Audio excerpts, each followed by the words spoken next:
लाएँ, आर्ट कैसे करें, आर्ट ये तो बहुत कॉस्टली है, सच में बहुत कॉस्टली है। तो सिर्फ करना ये है कि कहीं से चारकोल इकट्ठा करिए और लाइनें करना शुरू कर दीजिए। ठीक, जो भी आकार आपको दिखाई दे उसको बनाने की चेष्टा करिए। जैसे आप गृहिणी हैं तो आपके अगल बगल बर्तन हैं, इनको बनाइए। आप स्टूडेंट हैं, आपके अगल बगल किताबें हैं, उनको बनाइए। आप जो भी काम कर रहे हैं, जो भी आपके आसपास रखा हुआ है, उसको आप बनाते रहिए। जब आपको लगे खाली हो रहे हैं, अगर राइटर हैं और उसको आर्ट की तरफ टर्न लेना है तो खाली समय पे उसको डूडलिंग करें। जो मैं आपको करा रहा हूँ that is called the doodling. तो ये डूडलिंग करिए। तो डूडलिंग करते करते कुछ आकार जन्म लेने लगते हैं अपने आप, और फिर यहाँ पे आप इन आकारों को देखना शुरू करें। जब आप प्रॉपरली इसको देखेंगे तो वहाँ दिखाई देगा। कभी आपको लगेगा कि मुझसे अरे ये तो यार कोई कीड़ा जैसा दिखाई दे रहा है, इसका आकार आ गया है, या ये फेस दिखाई दे रहा है, and now you develop that this. तो सबसे जो महत्वपूर्ण बात है वो है स्टिल लाइफ करते रहिए। जब भी कहीं बैठिए, आइदर डेटिंग करते समय, मैं तो बहुत सारी ऐसी बातें करता हूँ जिसमें आप ये कैसे हो सकता है, तो वहाँ भी आपका ऑब्जर्वेशन शुरू रहेगा।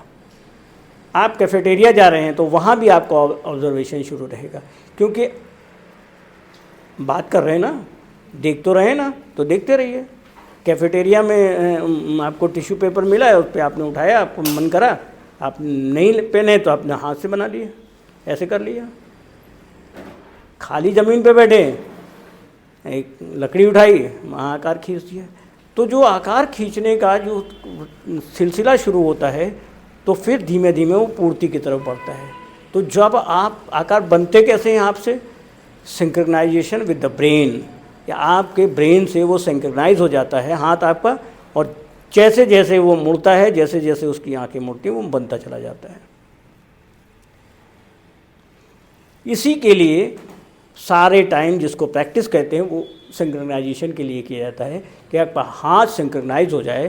कि जो आप, जैसे आपने देखा कि आपको गाय बनानी है, तो गाय आपने देखा और कंप्यूटर ने उसको प्रिंट कर लेता तो सिंक्रोनाइज हो जाता है, इमीडिएटली वो स्कैन कर लेता, तो हमारा ब्रेन भी स्कैन करता और हमारी हाथ चलने लगता है। ठीक है, जैसे हम जब कभी ड्राइंग करते हैं, हमें देखिए हम बहुत ज़्यादा फास्ट तो नहीं कर पाते, लेकिन बहुतों से बहुत ज़्यादा फास्ट कर लेते हैं। बिकॉज ऑफ दैट कि मुझे वो चित्र हमें जैसे ही याद आता है, बस मेरा हाथ चलने लगता, था धा धा, बस उतनी देर में जब वो यहाँ मामला कुछ हुआ, रुक जाता है, फिर वो रुक जाता है। तो इसको करने के लिए बहुत ज़्यादा काम नहीं करने की ज़रूरत है, सिर्फ अटेंटिव रहने की ज़रूरत है। आप अटेंटिव हो जाइए, और जहाँ कहीं खाली बैठे हों वहाँ पे आप अपने हाथों को, नहीं है तो अपनी हथेली पे उसको बनाने शुरू करिए। आकार आपको दिख रहा है ना कि आपने गोल बनाया, चौकोर होना है, इतना काफ़ी है। जिस दिन आपको बनाना होगा उस दिन आप बना ले जाएंगे। तो ये बहुत ज़रूरी। तो सबसे जो महत्वपूर्ण रोल है वो स्टिल लाइफ का रोल जो होता है किसी भी आर्टिस्ट की, स्टिल लाइफ उसको बहुत करनी चाहिए। उत्तर भारत में स्टिल लाइफ नहीं हुई है, उत्तर भारत में लैंडस्केप हुए हैं।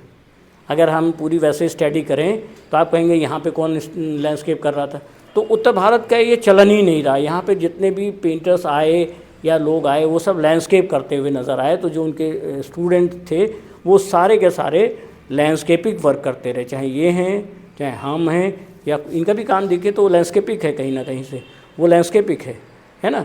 तो उत्तर भारत में वो चलन नहीं रही, लेकिन यही दक्षिण भारत जाइए तो वहाँ पे आपको स्टिल लाइफ करते हुए नज़र आएंगे, क्योंकि वहाँ पे कुछ जो पहले लोग आए उन्होंने उस तरह के काम शुरू किए। लेकिन मेरा मानना है कि जो आदमी लैंडस्केप स्टिल लाइफ बढ़िया कर लेगा वो सारा काम कर लेगा। और हमारी अपने जीवन की शुरुआत जब मैं हाई स्कूल में था तो मेरा सब्जेक्ट था स्टिल लाइफ 10th में, तो मैं स्टिल लाइफ बहुत अच्छा करता था, और वहीं से मुझे आर्ट करने का शौक़ शुरू हो गया। और जब मैं कॉलेज आप आर्ट पहुंचा तो बद्रीनाथ आर्या एक टीचर थे, इन्होंने भी नाम सुना होगा, इन्होंने पढ़ा तो नहीं, तो उन्होंने कहा ये किसने बनाया है? तो मैं पीछे खड़ा हुआ था और मैं कुछ बोल नहीं रहा था, मैंने कहा अभी मार पड़ जाएगी, किसी से बनवा लिया इन्होंने। तो बोले ये किसने बनाया है? आप सब लोग कहें कि ये तो इसी लड़के ने बनाया है, उमेश ने, फर्स्ट ईयर में था। तो बोले तुमने बनाया, सच बता दो। नहीं भी बताते तो हम लोग ज़रा मार भी पड़ती थी। तो हमने कहा सर हम बना लेते हैं। तो उन्होंने 2-4 बार मुझे देखा जस्ट कि ठीक है, लेकिन कुछ कमियां वहाँ थीं। जो आर्ट वर्क की जो चीज़ें होती हैं वो सब जगह नहीं मिलती हैं। तो जो हमारे टीचर थे वो भी आर्ट्स कॉलेज से ही पढ़े हुए थे, उन्होंने मुझे सिखाए थे। तो मेरा ऐसा मानना है कि आप सब किसी भी समय सोते उठते खाते बैठते स्टिल लाइफ करिए, और जब आप स्टिल लाइफ करेंगे तो एक आपका नेचर बन जाएगा ड्रॉ करने का। और जब नेचर बन जाएगा ड्रॉ करने का, तो आप फिर कुछ भी बना सकते हैं। यू कैन डू एनीथिंग, फिर कोई दिक्कत नहीं आती। ऑब्जर्व किया और बना लिया, यहाँ दिमाग में आया, यहाँ चल गया, है ना। जब भी हम कभी ड्राइंग करने चलते हैं तो अब हम तो सीधे कई बार ब्रश से ही करते हैं। अब हम मेरे ख्याल से पेंसिल वेंसिल या दूसरी चीज़ों का इस्तेमाल अब हम नहीं करते हैं। तो बस एक बार सोचा ये बनाना है, बस बन जाएगा। तो उसकी कल आप लोग से काम कराऊंगा ड्राइंग कैसे की जाती है, किन किन तरह से आप ड्राइंग कर सकते हैं। कोई ज़रूरी नहीं आप मेरी तरह से फास्ट करें, नहीं, और भी तरीके हैं, ठीक है। फास्ट करना तो मेरा नेचर है, इसलिए मैं करता हूँ। आपका जैसा नेचर है हम आपको बताएंगे कैसा नेचर है, ठीक। तो परसों जो क्लास होगी उसमें हम ड्राइंग करने की बात करेंगे, how to draw the things, सामने रखी हुई चीज़ों को क्विकली कैसे ड्रॉ, फिर पेपर पे करेंगे। देखिए इस पूरे वर्कशॉप में बहुत अच्छी पेंटिंग तो नहीं शायद बने, लेकिन बहुत अच्छा स्किल आपका उस तरह का डेवलप हो जाएगा जो आप समझने लग जाएंगे कि हम किसी एग्जीबिशन में जाएं तो देखें क्या, पूछें कि नहीं पूछें। अगर आप मुझे याद कर लेंगे तो नहीं पूछेंगे, हैं, देखें क्या, तो आप वहाँ कलर देखने लग जाएंगे, आप वहाँ लाइनें देखने लग जाएंगे। किसी भी पेंटिंग में अगर कुछ देखना है तो उसके कलर देखिए, उसकी लाइनें देखिए, इसके अलावा कुछ मत देखिए। उसमें नीचे कुछ लिखा है तो ये गधा है जिसने लिखा है, क्योंकि किसी भी आर्ट वर्क का ट्रांसलेशन हो ही नहीं सकता है। जिस तरह से अंग्रेज़ी का ट्रांसलेशन हिंदी में नहीं होता है, उसका 99% से ज़्यादा वो ट्रांसलेट नहीं हो पाता है। हाँ बोलिए। हाँ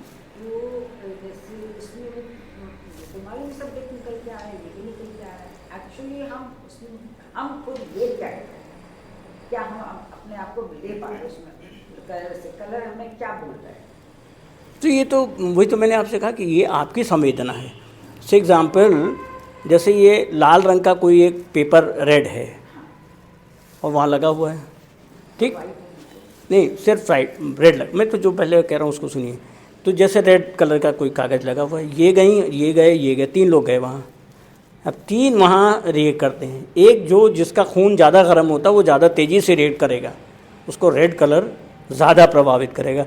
जब बहुत ही मरियल है उसको थोड़ा सा वो चेतना ला देगा, है ना।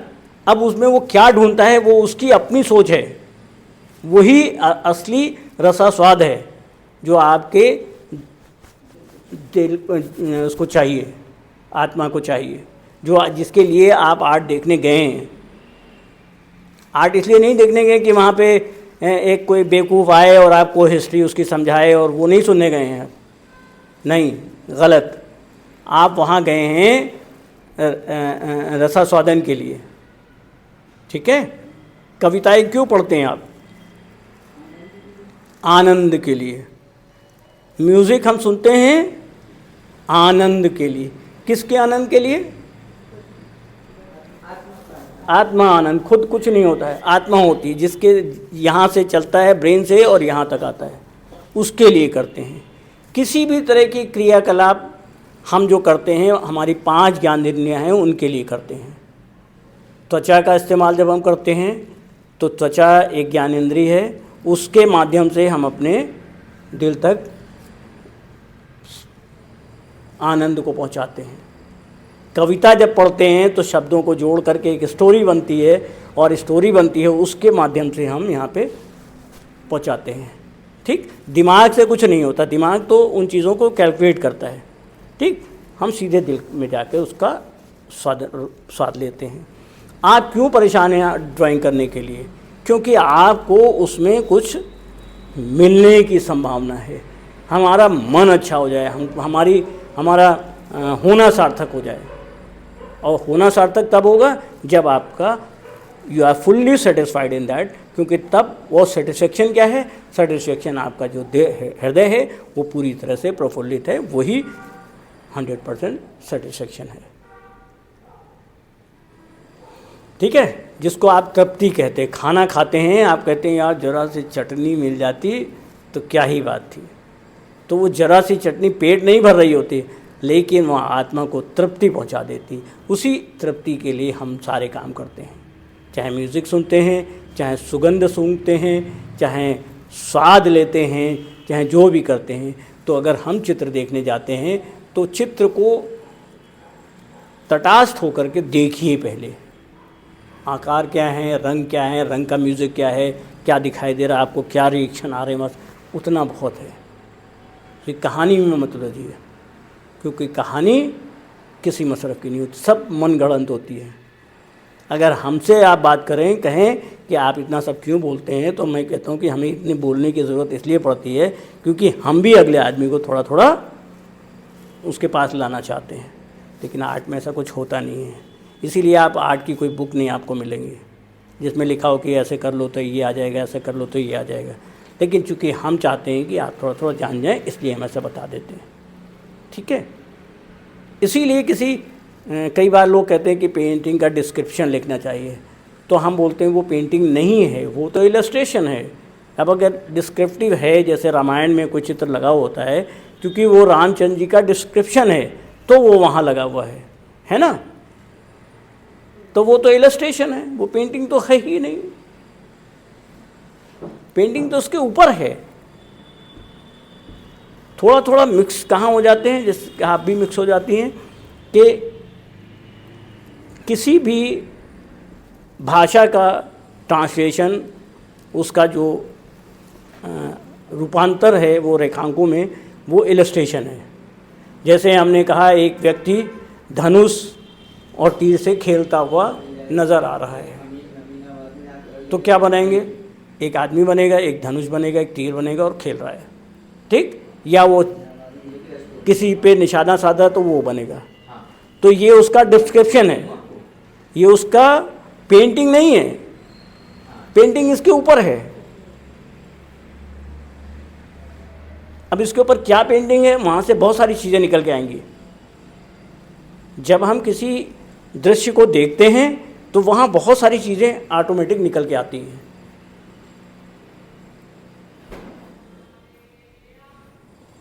है ना, जैसे जब आप रामायण पढ़ते हैं तो रामायण पढ़ के सिर्फ रामचंद्र जी की महिमा का बखान तो दिखता है, लेकिन उसके अलावा भी बहुत कुछ निकल के आता है।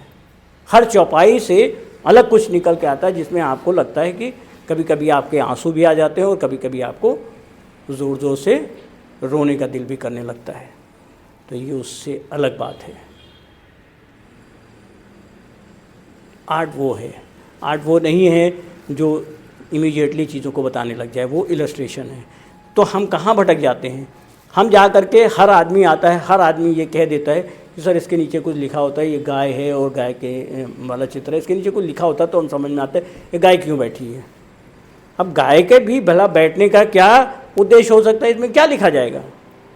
सिंपल बात है, गाय बैठी हुई है और गाय के ऊपर एक फल लटका हुआ है ना। यदि कोई इसका उद्देश्य होता है तो फिर वो उद्देश्य के तहत उसको इलस्ट्रेट करता, वो इलस्ट्रेशन होता है।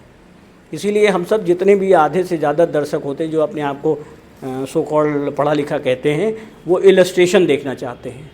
अब वो भटक जाते हैं कि इलस्ट्रेशन अलग चीज़ है और पेंटिंग अलग चीज़ है। पिछली एग्जीबिशन में हमारे, चूँकि मैं वाइट कलर से काम करता हूँ, एक सज्जन आ गए, मैं बैठा हुआ था चुपचाप, बोले सिर्फ आपने वाइट कलर क्यों इस्तेमाल किया? तो मैंने कहा यार मेरी पेंटिंग है तो मेरी जो मर्जी आएगा वो मैं करूँगा, है ना। तो कहने ऐसे कैसे हो सकता है? तो मैंने कहा ऐसा करते हैं कि मैं जो महिला जा रही है इसकी साड़ी तुमको पहना देता हूँ, पहनोगे? मैं ऐसे ही शब्द इस्तेमाल करता हूँ, मैं पहनोगे?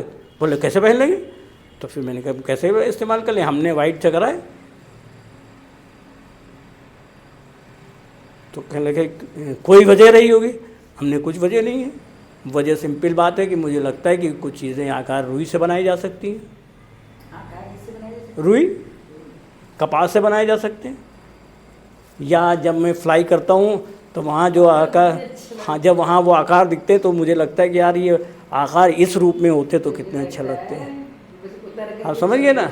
अब देखिए हम कहाँ से लाए ये आकार, वहाँ तो गोले गोले रुई से दिखाई देते हैं, लेकिन मैं तो वहाँ चिड़िया देखना चाहता हूँ, मैं वहाँ कोई और शेप देखना चाहता हूँ वाइट से, ठीक है। तो यहाँ मेरी क्रिएटिविटी है, that is my own creativity. हाँ इसी नेचर से सब कुछ।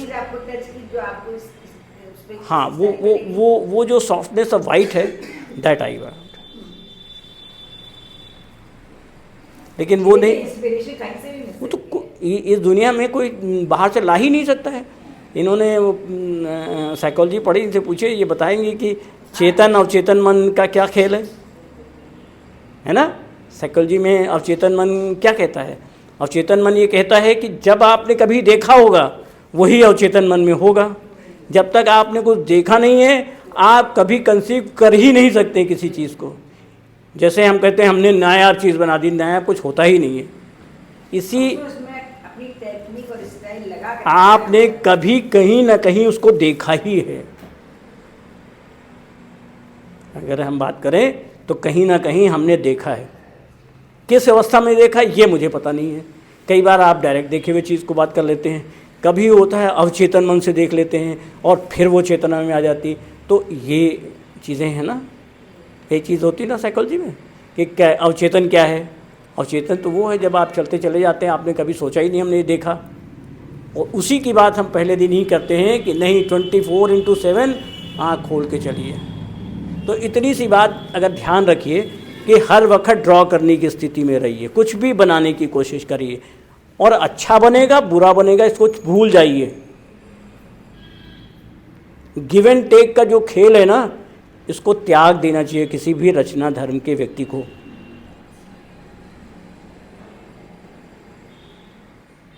हर चीज़ का कोई वापसी नहीं हो सकती कि हमने ये करा और ये मुझे मिल जाए, ये बनाओ इसके पैसे मिल जाएं, ये करूं ये मिल जाए मुझे।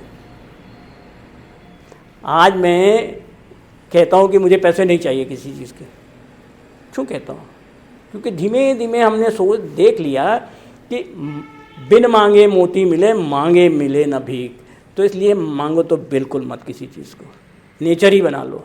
तो हम इसीलिए कहते हैं कि हर चीज़ का कोई बदला नहीं हो सकता है। आप पेंटिंग बनाते हो तो इसका बदला आपको नहीं मिल सकता, लेकिन बदला क्या है कि आपको बहुत अच्छा लगता है। जैसे कल की बात ही करूं तो कल रात में कहीं से आया, करीब 9:30 बजे आया होता है, कैनवस पड़े मैंने तैयार किए हुए थे, तो मुझे लगा इसमें कुछ बनाना चाहिए और मैंने कलर्स में लगाना शुरू कर दिया। अब वो बन ही नहीं रहे। 11 बज गया, मेरी पत्नी कह रही कुछ खाना वाना खाओगे? मैंने कहा आ रहा हूँ। फिर 11 बजे जाके उसमें थोड़ा सा काम हुआ और फिर मैंने छोड़ के तब मैंने कपड़े उतारे।